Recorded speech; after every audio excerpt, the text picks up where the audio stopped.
Praise the Lord. आप सभी को जय मसीह की और स्वागत है फिर से आज के एक नए वीडियो में।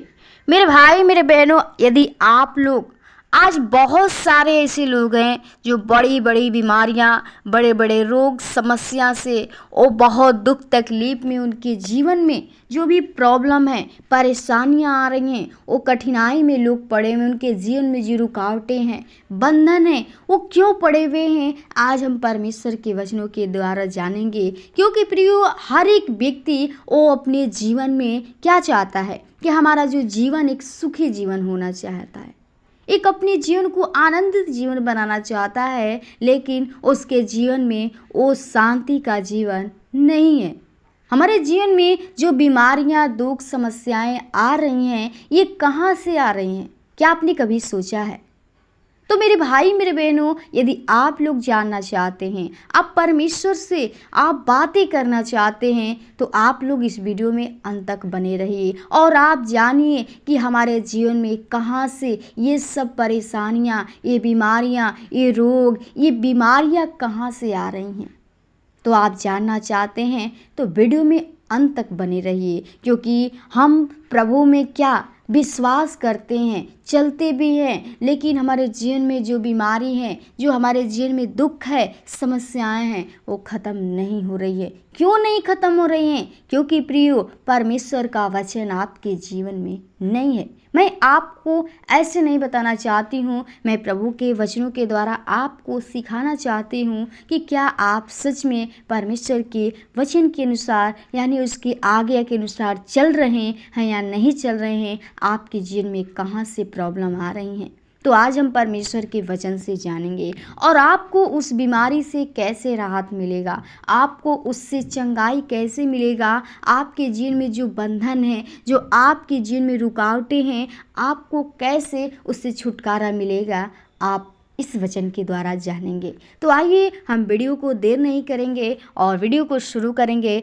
और परमेश्वर के वचनों के द्वारा जानेंगे। हम एक वचन को पढ़ेंगे, व्यवस्था विवरण 28 का 22 पद।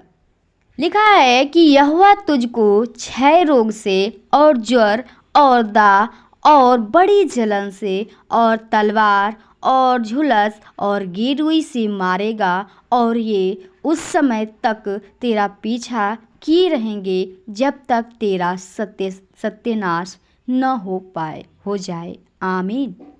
प्रियो, हमें प्रभु यीशु मसीह का जो वचन है, परमेश्वर आज आपसे कहता है कि यहोवा तुझको क्षय रोग से और ज्वर से, बड़ी बड़ी जो रोग हमारे जीवन में आ रही हैं, ज्वर हैं, जो क्षय रोग से आज कितने लोग उस परेशानी में पड़े हुए हैं, उनके जीवन में गुप्त रोग हैं जो उनको समझ नहीं आता है, लेकिन आज परमेश्वर आपसे वचनों के द्वारा बातें करता है, कहता है कि क्षय रोग से, ज्वर से, दाह, बड़ी जलन से और तलवार, झुलस और गिरुई से मारेगा, और ये उस समय तक तेरा पीछा किए रहेंगे जब तक तेरा सत्यानाश न हो जाए। प्रियो, शैतान जो है आपसे यही चाहता है कि आप जब तक आपका जीवन नाश न हो जाए, तब तक आपके जीवन में क्या होगा? प्रॉब्लम पे प्रॉब्लम, बीमारी, कई प्रकार की बीमारियां आपके जीवन में होंगी, रोग होंगे, आप उस डिप्रेशन में, उस कर्ज में होंगे। लेकिन परमेश्वर का वचन ये क्यों आपसे कहता है? परमेश्वर आपसे बातें करता है, कहता है कि मैं उससे क्या करूँगा? आपको पीड़ित करूँगा क्षय रोग से, और कहता है कि जब तक तेरा सत्यानाश न हो जाए, जब तक आप सत्यानाश, आप जब तक नाश न हो जाए, तब तक आपको क्या? शैतान तो यही चाहता है कि आप नाश हो जाएं। लेकिन प्रियो, परमेश्वर आपको वचनों के द्वारा सिखाना चाहता है हमारे जीवन में ये सब क्यों आती हैं बीमारियां, ये दुख क्यों आ रही हैं। इसी में 27 पद में लिखा है कि यहोवा तुझको मिस्र के फोड़े से और बवासीर, दाग, खुजली से ऐसा पीड़ित करेगा कि तू चंगा न हो सकेगा।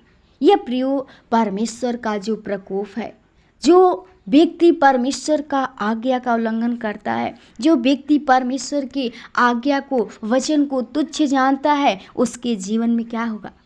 बीमारियां पे बीमारियां आती रहेंगी। वो तमाम रोगों से क्या होगा, वो पीड़ित होगा, क्योंकि परमेश्वर आज आपको वचन के द्वारा सिखा लेगा और कहता है कि तू प्रार्थना भी करेगा लेकिन चंगा नहीं होगा।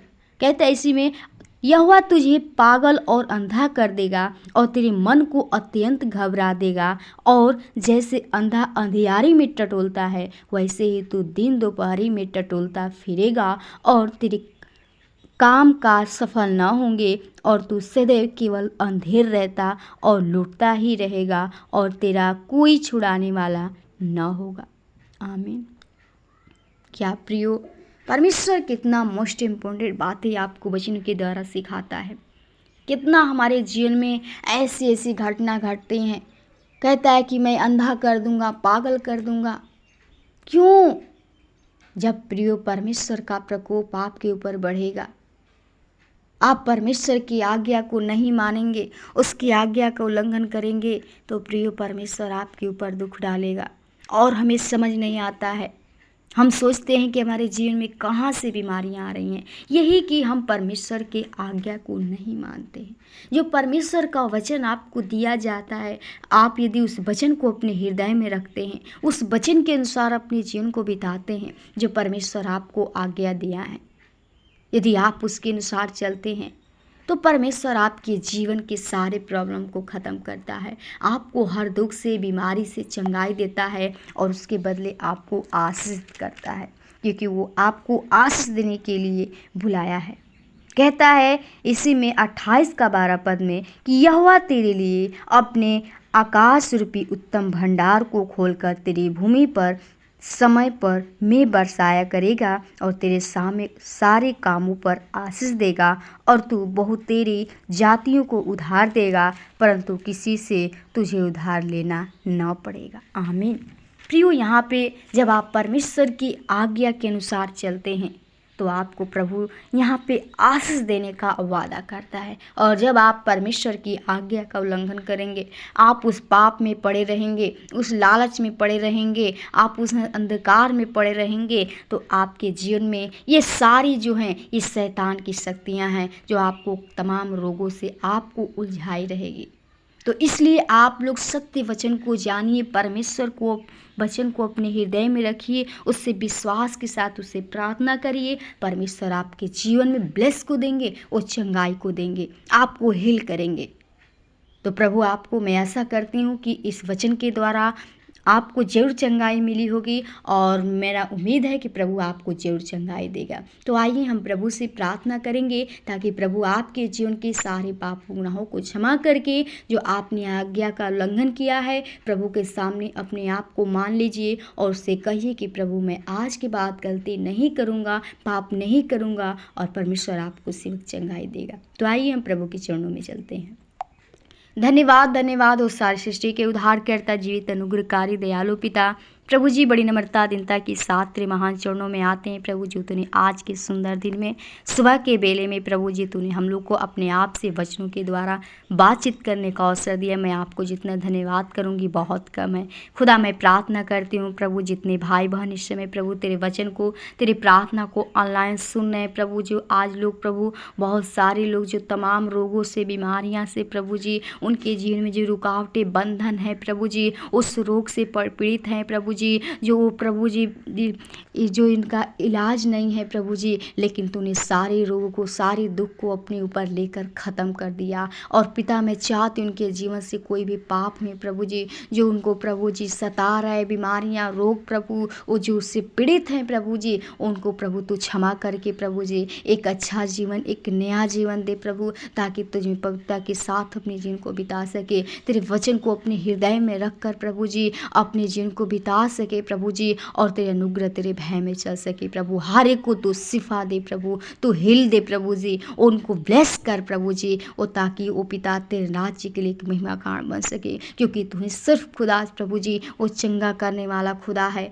तू ही जीवन देने वाला है, क्योंकि तू जीवन का ज्योति सिर्फ तू है प्रभु, जीवन का रोटी सिर्फ तू है प्रभु जी, और तेरे अलावा किसी के पास नहीं है। मैं चाहती हूँ हर एक व्यक्ति को प्रभु जी मैं यीशु के नाम से ब्लेस करती हूँ, उनके जीवन में यदि दुष्ट आत्माएं कार्य करी हैं, एक एक शैतान की शक्ति को नष्ट करते यीशु के नाम से प्रभु। क्योंकि तू प्रभु जी जो उस व्यक्ति में प्रभु जी ओ प्रभु सेना थी प्रभु जी, लेकिन तूने उसको डांटा प्रभु जी और निकल के सूर्य के झुंड में समा गया। वही प्रभु मैं चाहती हूँ, तेरे प्रभु सामर्थ्य चाहती हूँ हर एक के अंदर होने पाए प्रभु। शैतान की शक्ति प्रभु सेना यीशु के नाम से नष्ट हो जाए और सूरों के झुंड में जाके समा जाए प्रभु जी। हर एक प्रियजनों को जीवन को सर्वदा आत्मा आपके लहू के बारे में छिपाते हैं प्रभु जी। हर एक भाई बहनों को आपके उनके घर परिवार में आशीष चाहते हैं प्रभु जी। उनके खेती गृहस्थी में, उनके बाल बच्चों में मैं चाहती हूँ अपनी आशीष प्रदान कर, ताकि वो तेरे भय में, तेरे अनुग्रह में चल सके तेरे वचन के अनुसार प्रभु जी। प्रियजनों को जीवन को सर्वदा आत्मा आपके लहू के बारे में छिपाते हैं।